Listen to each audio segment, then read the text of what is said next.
I'm Julie, Fei-Fan, Balzer, and I'm a painter, a printmaker, and a collage artist living and working outside of Boston. So in the town that I live in, every year or not every year, but since the pandemic started, so this is the fourth year, they do this thing in March called yard art. And they're not the only town that does it, but basically the deal is it's an attempt to sort of like get people walking outside their houses, looking at different places. They have yard art maps. And the idea is people, artists, non-artists, kids, whoever, they put art in their yard. And so I don't do a lot of outdoor art. It's not something I do. A lot of things that are impactful outdoor tends to be on a really large scale. Think like a mural or a sculpture or something like that. So it's always kind of a challenge for me to figure out how to translate that, because a painting that could fill like this whole wall behind me, I have discovered outside my house looks very, very small.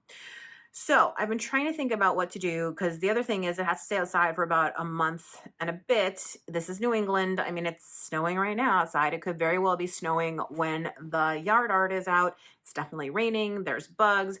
There's people. Like, what it has to be, so it has to be weatherproof. So impactful, weatherproof, and also something that's not like dangerous, right? Because I don't want to like construct a sculpture somebody could pull down or that a windstorm could take away or something like that, especially since I'm not a sculptor.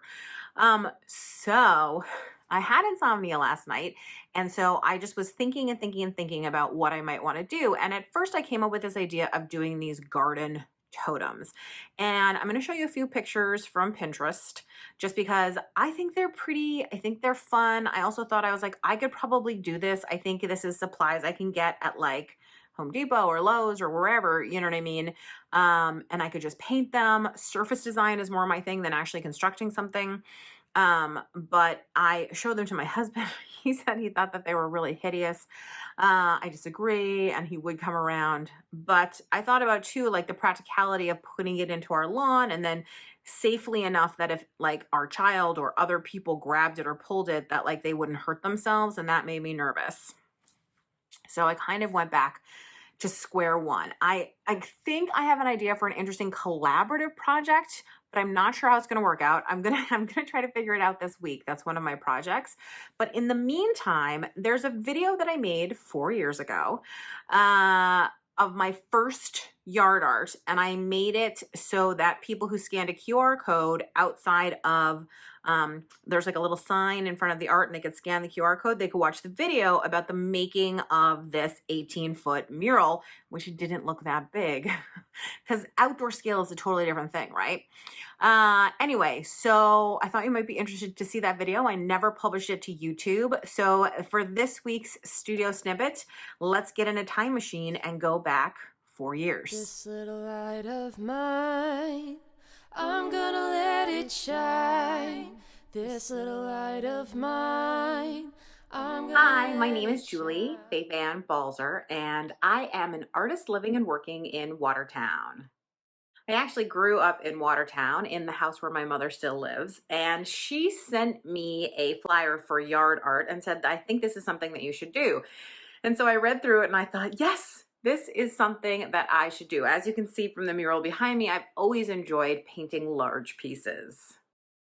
When I first started thinking about this project, I really started to think about the practical aspects of it. So I knew that it needed to go outside. So I was trying to think about what materials I could use that could weather, quite literally, sitting outside for a month. But then I also started to think about things like wind, snow. How was I going to deal with that? I didn't really want to put it on stakes in our yard because I just thought it would get knocked over. So I finally decided on tar paper, which is actually, it's sometimes called roofing felt. It's a product that builders use to sort of insulate underneath your shingles. And then I figured that would be hardy, it would hold up, all that kind of good stuff, be able to take the wet. And then to avoid the wind, we have this spectacular tree in our driveway. It's older than the house. So the house was built in 1890, and I was told that the tree was here before the house, so that it is significantly older than that. So that is a very old and very large tree. But I thought it'll be totally stable and an easy thing to wrap, this giant painting around. I didn't realize quite how big the tree is. Steve disagrees with my string measurement that we use. So we are out here again to re-measure the tree, this time with the tape measure. I'm saying it's more than 20 feet around. The official tree measurement came in at 18 inches. No, 18 inches. Came in at 18 feet and 6 inches.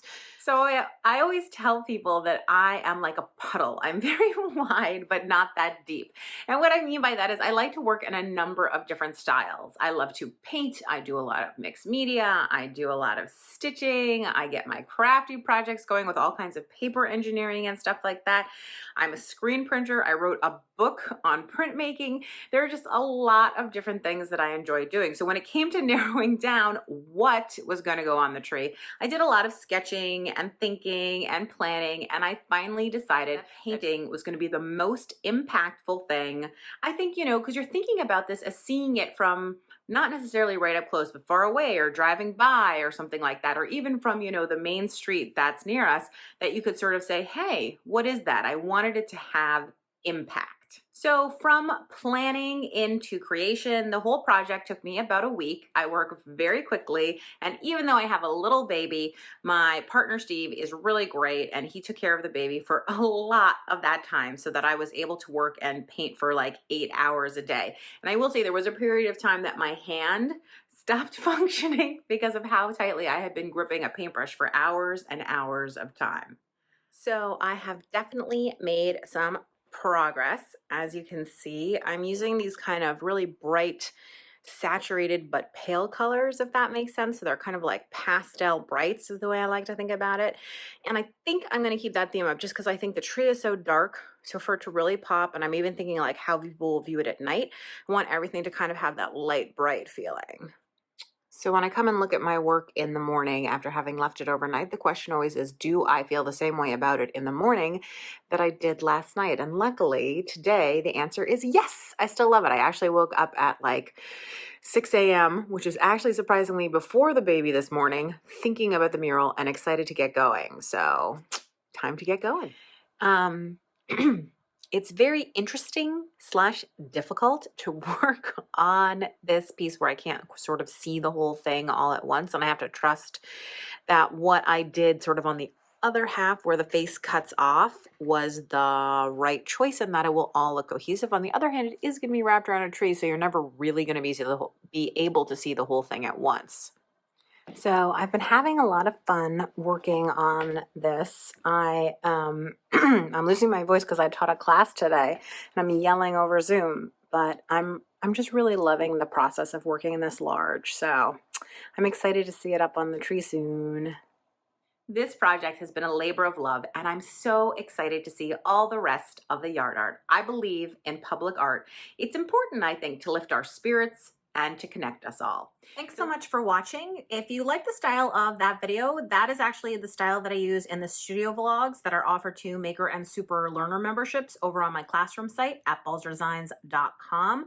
That's where you really get a sort of what it is, a vlog, a video log of like my thought process, what I'm going through. You get to see a project kind of all the way through from start to finish, all that good stuff. So as always, I hope you'll give me a thumbs up, leave me a comment, let me know what you're thinking, subscribe to my YouTube channel, and I will see you next week for the next studio snippet.